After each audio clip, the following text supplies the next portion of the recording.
Christina, just kind of even piggybacking off of what Christina was saying downstairs, man, being cut doesn't feel good, right? You know, and maybe it's not through a person, but through the Holy Spirit, through a conviction on your life, whatever. Man, being cut differently. People can tell what real is and what fake is, yeah? And I just want to say that I feel that our team is the real deal. That we're not manufactured, we're not just putting on a front, we're not just showing up, but it is real, okay? And so I just wanted to kind of, I guess, say that to you, speak that over you. Man, I want to talk about something because I feel this, that and I've said this before, and I will continue to say it, that I never want to do church the way that it's always been done, right? And what I mean by that is like not when it first started, but how it's been happening for years and even decades to come, right? Where we just try to attract, where we try to just get students to stay, where we try to be cool or entertain or whatever. Yes, we're going to try to put on good events. We're going to try to be our best. We're going to try to do things with excellence.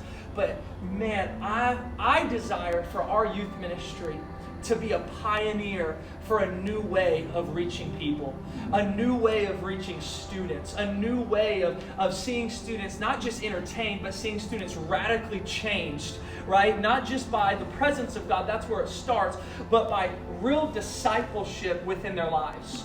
The problem is that real discipleship is not just hard for the one being discipled, real discipleship is hard for the one doing the discipling. And we don't see it like that because we have kind of made the word discipleship very glamorous within the church. If you just put them on a growth track is a trendy term, right? I don't know if y'all know a lot about church culture. I like studying. Man, what do churches do? Man, growth track is a glamorized term. Small groups is even a glamorized term, right? These discipleship processes it's not real discipleship. It's just programs and processes. Y'all know that Christian has been living with me and Christina for over a year now, right? That's crazy to think about, for over a year. And I'm going to share some things that nothing about him or anything, but just about the toll that it has taken on us. And now I want to preface this is nothing against Christian. This is nothing, it would have been like that if anybody were to live with us for a year, there would have been some toll. But I do want to ask that you, please, whatever is said here, that you keep it here, okay? I'm saying this to you as our team, as our family, trusting you, right? But man, can I be honest with you that this has been one of the hardest years of mine and Christina's life. Definitely mine. Hard, difficult, frustrating at times, confused at times, doubtful at times, all of those things, right? And I could, yeah, sorry. It's distracting me too, and I have ADD. There's so much that has happened, right? Like, man, we have, because when Christian came to us, just like a lot of our kids, man, he didn't know what to do. He didn't know how to live.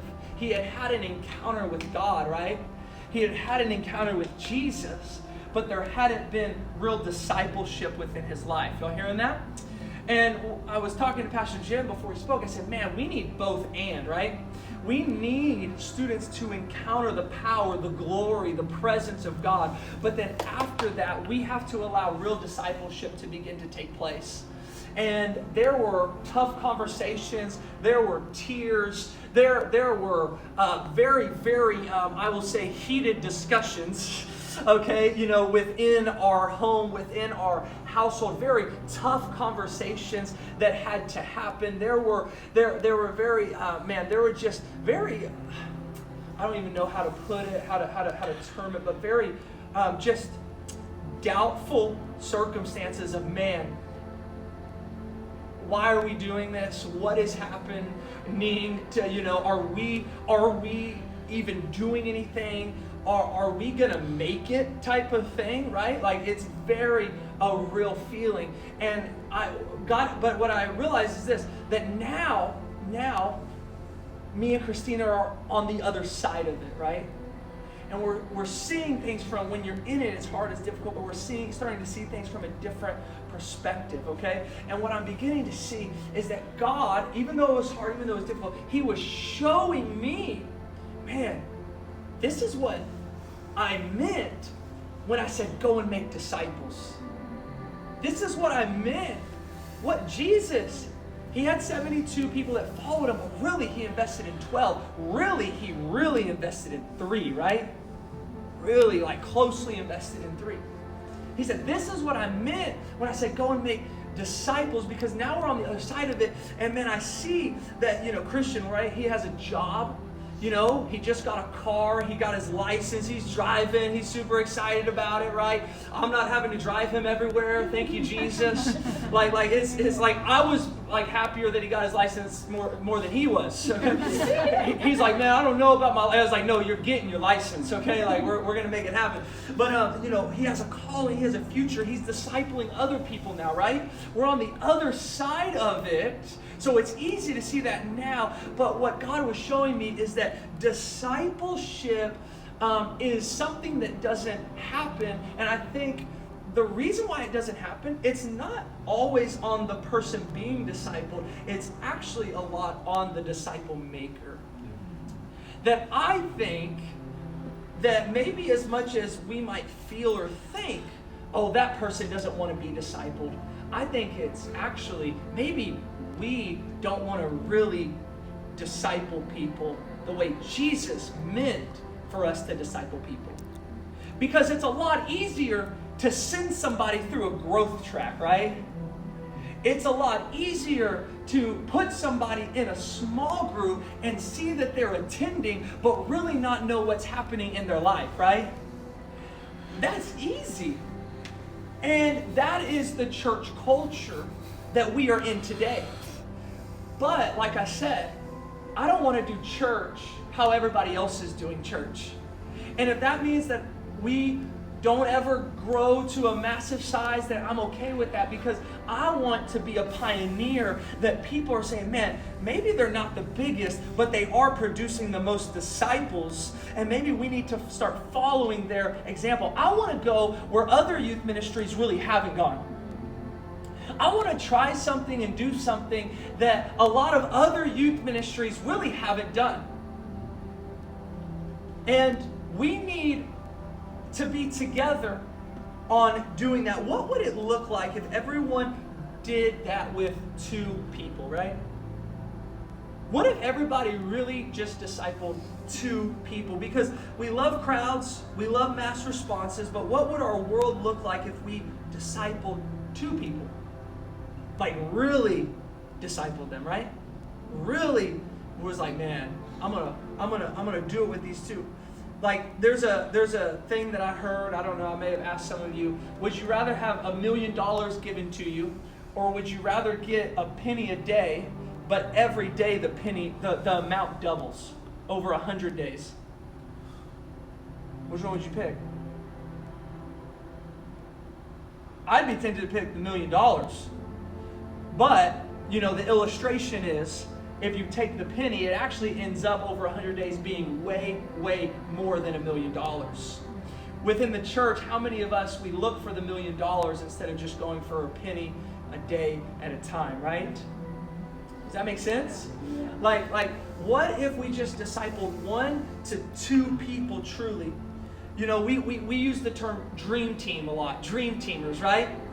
What if we actually made it a point to say, you know what, I'm going to be a part. It's not just my job. It's not just one person's job. It's not just Growth Track's job or whatever. But man, what if you said, I'm going to make 1 or 2 dream teamers before I'm done as a leader here at Encounter? Because I know that eventually you're going to leave. It's okay. Sadly, hopefully not. But it will happen, right? It will happen. It's just life moves on. I understand. But what I'm saying is, what if you made it a personal mission to say, you know what? I'm going to make 2 dream teamers. You're like, what's a dream teamer? Not just a person that comes to church, But man, a person that is reading their word, right? A person that really loves God. I mean, you know if somebody's a disciple of Jesus or not, right? A person that is following after him passionately. A person that gives to missions, right? A person that is reaching people and inviting people. A person that actually is also discipling other people towards the end of it. What if we all had a mission that says, I'm going to make 2 dream teamers before I leave? Whenever that time is, I'm going to make 2. So that I'm not only replacing myself, but I'm replacing myself and I'm adding to the kingdom, right? I'm multiplying. I'm not just replacing myself, but I'm multiplying myself. 1 into 2, right? What would that look like? What if we said, what if we finally got away from saying, man, we can't, and I said this earlier, we cannot, and it's just in my heart, we cannot entertain well enough. We cannot have cool lights. They're way too expensive, okay? like they're just way too, like, one light can cost like the same amount as everything on that stage, okay? Like, it's just we cannot be cool enough. We cannot do good enough at attracting. It has to be the presence of God in us saying, you know what? We're going to really disciple people. Not a system, not a program, but people with people making disciples. Like I said, I think the reason why disciples really aren't made is because, man, it gets hard for the disciple maker. And I think even right now we think, and I thought before Christian moved in, I thought, man, I'm discipling people. I'm discipling students, and I'm not saying that I wasn't. To some extent, I was. But man, real discipleship, like down in the dirt discipleship, right? Like person with person discipleship. Because here's the truth: that's what Jesus said. But for some reason within the church, Jesus said, go and make disciples, but we really do create a lot of reasons of why we don't do it. Time, functions, events, our jobs, everything else in the world. I understand that. Man, we're busy. Life is busy. Life moves at 1,000,000 miles an hour. But that doesn't take away the commandment of Jesus before he left, right? Man, many of us, including myself, I realize, man, I'm being disobedient to the Great Commission that Jesus told us to do. Man, we say, man, I want to disciple people. We want to make disciples. We want to turn decisions into disciples. We say we want it until we actually have to do it. Making a disciple, what is that? What does that look like? I'm about to be done. Discipleship is not meetups. Oh, we'll meet here. Like, maybe that's a part of it, right? But it's not meetups. It's, man, inviting them with you to places. Right? Like, man, dude, come on. That's what Jesus did. Man, come on. We're going over here. Hey, we're going to go see a movie. Rated G. You know what I'm saying though, right? Yeah. Or hey man, we're gonna go out to eat. Yeah, it's all leaders, but man, I'm discipling you. Come on. And I'm not saying that they have to go every single place with you, because I understand what Jaime said, sometimes you got to take time to sharpen the axe, right? Sometimes you need time for yourself. But at the same time, I think that we also use that as an excuse a whole lot. Oh man, I'm tired. Man, I just need some time for me, or I just need to rest. But man, it says when Jesus was tired, he went away to be with the Father, which is always needed. But when the crowds came, he saw them with compassion as sheep without a shepherd, right? That's what Jesus was like. Okay, they're here. I'm coming. What is it? This is a big one. It's driving them places and picking them up. I cannot tell you how many miles I've put in, Christina's put in, Holbert's put in, Maggie's put in, Jaime's put in. I'm not saying that nobody else has. I'm just saying like those are the people that goes into my mind. You know, Dimitri's put in that they're just, man, they just drive. They don't even got gas in their tank. They're just driving on faith. They're just like, well, we about, Lord, it's not 5 loaves, 2 fish, but it's an empty tank. I need you to multiply that thing right now. I need you to do it. Right? But listen, some of the greatest discipleship moments that I've had with students and that I had as a student were in a car, driving. John 2. Sorry. You drive all the time for me, bro. I ask you all the time. Yo, can you give somebody a ride? But you know what? Y'all hearing me? Like, discipleship is not pretty any way, shape, or form. It is not Instagram worthy. It is not coffee shop. What is it? Frappuccino art or whatever. I don't know. Like drink coffee or whatever it is that they put like the hearts or the leaves and everything.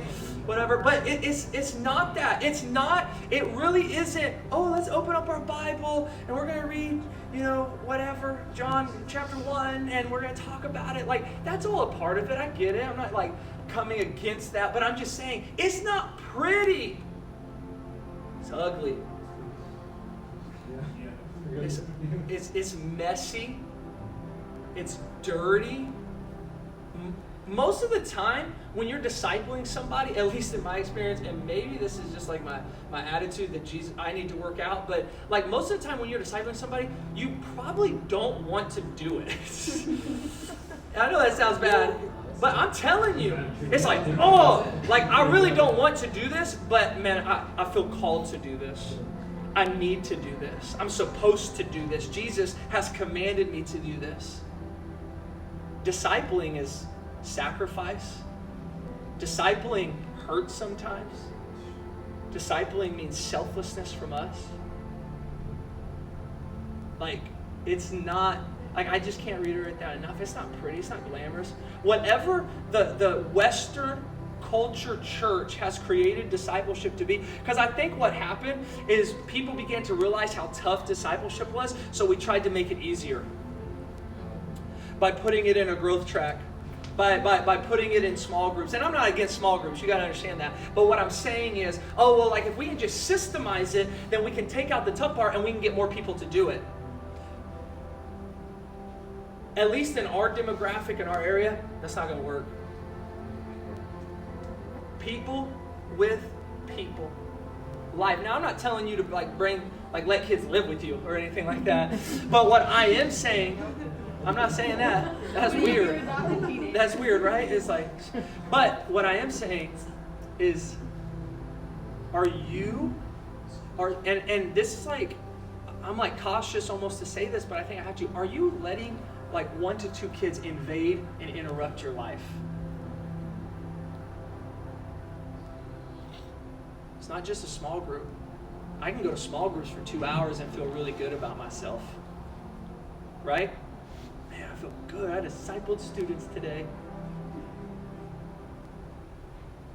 It's not just a small group, but it's are you letting them interrupt your life? Invade your life. Inconvenience your life. Like those 3 I's, I didn't even plan it. Like invade, interrupt, inconvenience you. I don't know what that looks like with your students. For me, it's always car rides, bro. It's like, golly, I gotta give another ride. I'm just being real, like that's a practical thing, right? But I'm just like, golly. But that's what discipleship looks like. It's messy. It's in the dirt, on the ground with people. It's not a system. I've been praying a lot. I'm like, man, why haven't like stuff like Life Track worked, right? Why hasn't that kind of stuff worked? Why hasn't stuff like, whatever, like why hasn't some of this worked like we thought it would? And maybe it would work somewhere else, but where we're at, it's only this.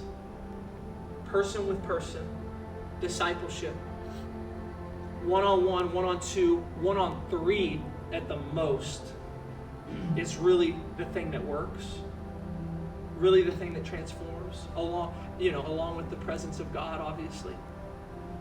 This is what we're about. This is what we will continue to be about. And we have some things that are in the works, I should say. We're going to let you know about logistics later. I'm not even going to go into logistics. I know I'm over time, all this. I'm not going to go over logistics. But we're going to make dream teamers.